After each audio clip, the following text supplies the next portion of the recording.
Hello everyone and welcome back to my channel. My name is Mark and today we're going to be doing something slightly different. It's sort of a Pokemon memory task. So I want to draw all 151 of the original generation of Pokemon. However, there are some parameters around what I can do. There will be Pokemon cards in this video, so stick around if that's what you're here for. If you're just here for general Pokemon fun, that's great too, because there'll be lots of that. So here's the rules. Today I'm going to draw Pokemon number 1 to number 25. So the first 25 Pokemon.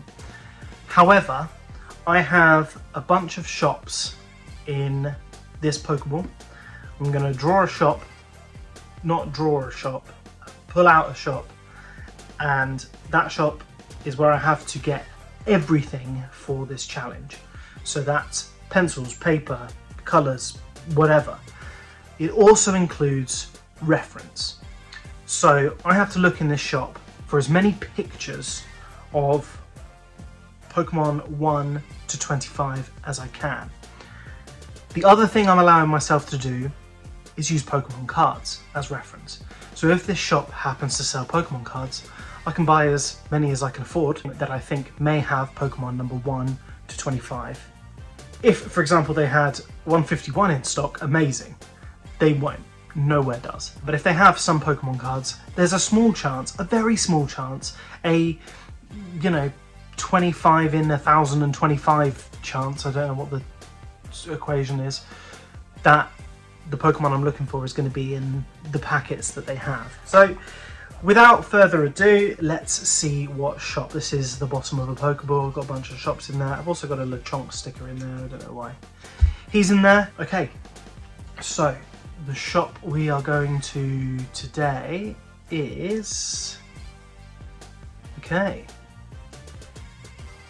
you could see that anyway, B&M, which actually I found out recently stands for Bargains and More. I don't know if you knew that, Bargains and More.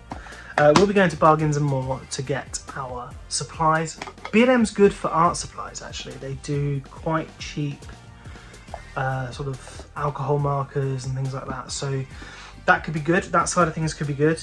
As far as Pokemon stuff goes, Pokemon merchandise, Pokemon pictures of the first 1 to 25 Pokemon, I feel like maybe they've got some pencil cases or something with Pokemon on. I feel like the starters in their baby forms, Pikachu, they'll be relatively easy to find, maybe even fully evolved starters, Charizard. But the Pokemon in between, the bug Pokemon, and I think we've got sort of Rattata and stuff, they're going to be a bit more difficult to get hold of. I'm also not allowed to now look at the list of Pokemon. Luckily for me, I think I do remember the first 25 Pokemon. In fact, I'm pretty certain I remember the first 151 Pokemon in order because I was obsessed as a child and I have a funny brain.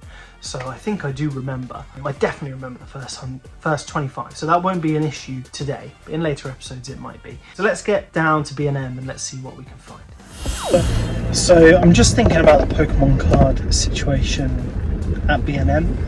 Pokemon cards are going to be really imperative to this challenge. They can make all the difference between me drawing 25 things that look like Pokemon or 25 things that look like crap. So it is important I get some. I know that B&M have done Pokemon cards intermittently in the past.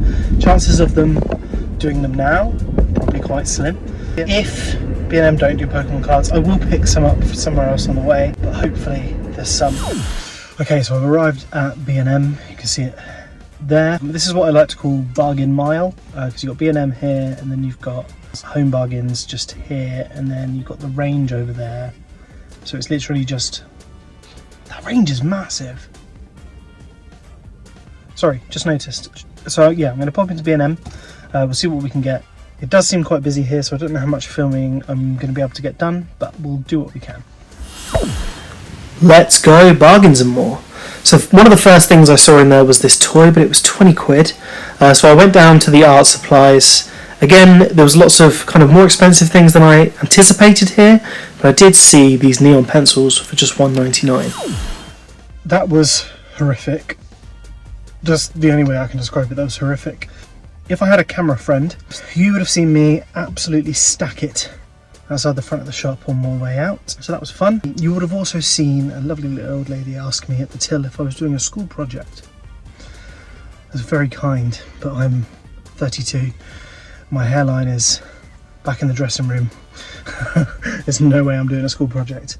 It was an absolute failure. There was only one Pokemon branded thing in the entire shop. It was some toys, £20 worth of toys. I'm not spending £20 on a reference for Pikachu, which I can probably roughly remember what Pikachu looks like. What I did get was these neon pencils. They were only £1.99. I got a tub of fine liners. It was a bit more expensive. It was a £5, but fine liners are always good to have, so that was nice. And then the biggest challenge was finding some paper that didn't have lines on it. Every single notebook in that shop was lined. The only thing I could find that I could draw on without being interrupted by lines was sticky notes. So we are drawing 25 Pokemon without any reference on sticky notes so far. I am going to try the other B&M and we'll see if our luck can change. Okay, so I have arrived at the other B&M. We'll see if I get some more luck here. I'm just looking for something Pokemon branded that I can use as reference, basically. These guest balls normally have a field guide, but somebody's ripped it from the box. But hidden behind was a Pokeball tin, which was a surprise. I checked behind any other Pokemon stuff just in case there was another one, but my luck had run out. Absolutely amazing result. I thought the day was over when I saw that the field guide had been ripped from the game, and then hidden behind I found Pokeball. So we've got at least 3 packets of Pokemon cards. Well, that wasn't a bad result in the end. I really did, whilst I was in the first B&M queuing up to leave with post-it notes, colouring pencils and some fine liners, think to myself, why am I even doing this challenge? There's nothing Pokemon related here. I've just gone in and bought some pencils. How boring. Second B&M, find this. It's a D24. It is dented at the bottom, which is a shame because otherwise it looks very nice. Let's crack it open and see what we've got. I think D24 is Scarlet and Violet base, Obsidian Flame, and then Paradox Rift, maybe? I'm not entirely sure. I might be getting that confused with A24. Inside the tin, we have a Quaxley sticker. That's not going to help us. And a Varoom sticker. That's also not going to help us. We have got... Oh, okay. Temporal Forces, not Obsidian Flame. That's cool.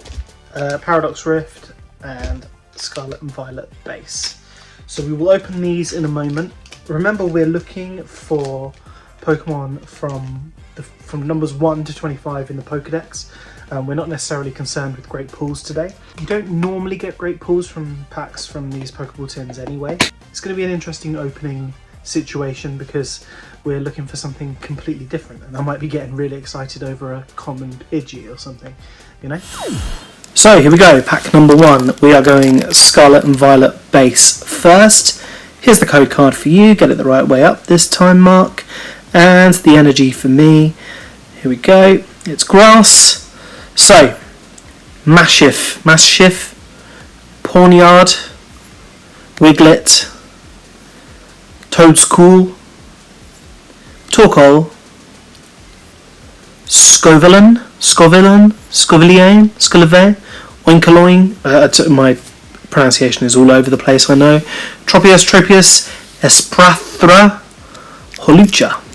Okay, Paradox Rift next, code card for you, right way up. And the energy for me. Steel.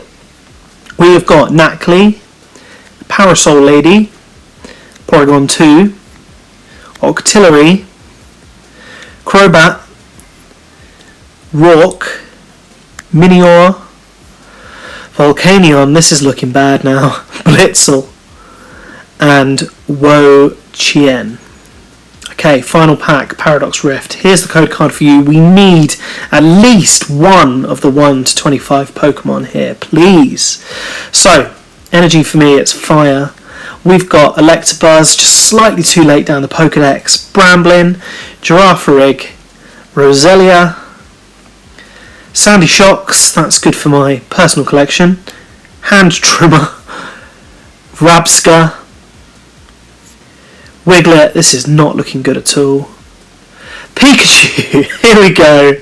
There's Macargo, it's not going to help us, but the main guy himself, Pikachu, is here to be referenced.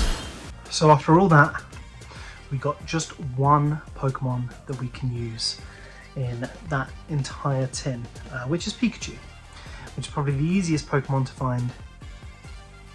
to find in the real world anywhere. It's Pikachu. So this is our only piece of reference that we have. I went back through every single card, combed through all of the artwork to see if there are any other Pokemon in the background that we could use. Nothing. Looked at the code cards, the tiny bits of art on the code cards. Nothing. Even looked on the packaging. Nothing. So Pokemon's 1 to 24, we are drawing completely from memory. Pokemon 25, I've got some reference. I did also manage to pick up Sandy Shocks, Temporal Forces, Uncommon, Sandy Shocks.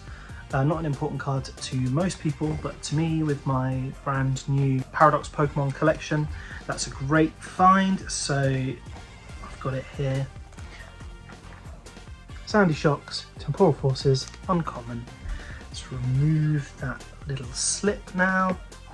And just for the camera, we will put Sandy Shocks in. So there we go. We're making a little bit of headway with that, if nothing else. Before I start drawing, I just noticed my Wo-Chien, the slug snail thing. What do you notice?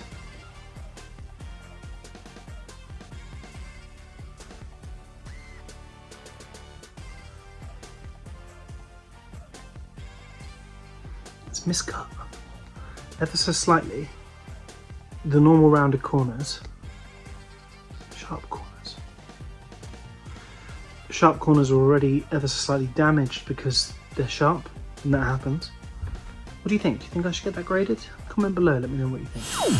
Okay, so here we go with the drawing, and everybody knows that the number one Pokemon is Bulbasaur, and I felt like I had quite a good idea of what Bulbasaur looked like. I knew that it was kind of froggish, even though he's supposed to be a prehistoric synapsid, if you know what one of those is. Dinosaurs are my other special interest. Use my fine liners to stick in a nice outline. I wasn't 100% disappointed with this one. This one was okay, it was a good start, I was happy. On to Ivysaur then. So I used my Bulbasaur as reference because Ivysaur is just a slightly bigger Bulbasaur with something different happening on its back, which is those leaves have split and there's a pink bulb inside. So I wanted to get that across. Wiggly lines on the leaves. Again, quite pleased with this one. Venusaur was a bit more of a challenge though, because he looks quite drastically different. There's always this kind of like sleepy, dopey look to Venusaur that I wanted to try and capture, but I wasn't quite sure how to do it. The eyes, I guess, were where I focused. This doesn't look like Venusaur at all really, it just looks like a kind of fat frog. Well, that's what you get for buying cheap art supplies, I suppose. A broken pen. But I'm not going to start again. We're cracking on. Venusaur has just got a big splodge in one of his leaves, and that's the way it is. It has gone through, unfortunately. But what can you do? Charmander, one of my favourite Pokemon. I just remember it being a cute little dinosaur thing, and that's what I kind of went along with. Big cute eyes. I went without a mouth because it's easier to make it look cute without a mouth. I know that Charmander does have one. Charmeleon actually is my official favourite Pokemon, so I wanted to do a really good job of Charmeleon. I was a little bit disappointed with how it ended up. It just didn't feel quite right, and by this point I was starting to get tired. My hands were starting to get tired, my brain was starting to get tired, and now it's time for Charizard. I didn't have another orange post-it note at that size, so I went back to yellow, which I used on Venusaur, and obviously that splodge is there for Charizard too. Charizard's one that everybody's drawn multiple times, so it felt a bit easier to draw Charizard. Next up was Squirtle. And then I actually found Squirtle the most challenging so far. A, because my brain was getting more and more tired, and B, because I couldn't remember what made him a Pokemon and not just a turtle. So as I moved on to Wartortle, who I knew was going to have those big kind of ear things, I then remembered the tail. So I added the tail to Squirtle before I cracked on with Wartortle. I forgot what those ears really looked like, and I knew that the tail was a bit crazier than Squirtle's. Blastoise, messy hands. Blastoise was quite drastically different in design. I think they swapped Blastoise out with the original third stage during development, so he doesn't have the big fluffy tail. He does look quite different. But I just kind of went with what I remembered. And you can see I'm getting tired now. These drawings are getting sloppy. Caterpie is just a caterpillar with a thing on its head, I guess. Metapod I thought would be super easy. It's not. The green banana is hard to draw. What is that? Butterfree, I could not remember for the life of me what Butterfree looked like. That's the best I came up with. Weedle seemed easy, I guess. It's quite simple. Kakuna, I mean, the yellow didn't go down on the yellow. That was stupid. I tried to do it with the cool arm things, but I think I screwed that up. Beedrill, I'm really annoyed about Beedrill. The clue is in the name. Pidgey, literally all I could do was draw a little bird. What makes Pidgey a Pokemon? It's just a cartoon bird. Pidgeotto, I guess, is a slightly more graceful looking cartoon bird with some pink hair.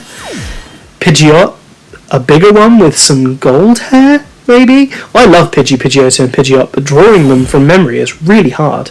Rattata next. Again, I knew it was like a little purple rat, but what makes it a Pokemon?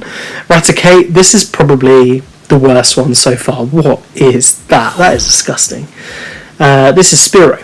Spearow, I just wanted to make it more sharp and jaggedy than Pidgey was. Fearow, I wanted to get that kind of crooked neck in. I think I kind of captured that. Ekans actually was one of the better ones, I suppose. It's quite simple, really. And Arbok, by this point, I was feeling super lazy, super tired. I just squiggled those decorations in. And then finally we're on to Pokemon number 25. I hope I haven't missed any. It doesn't feel like 25, does it?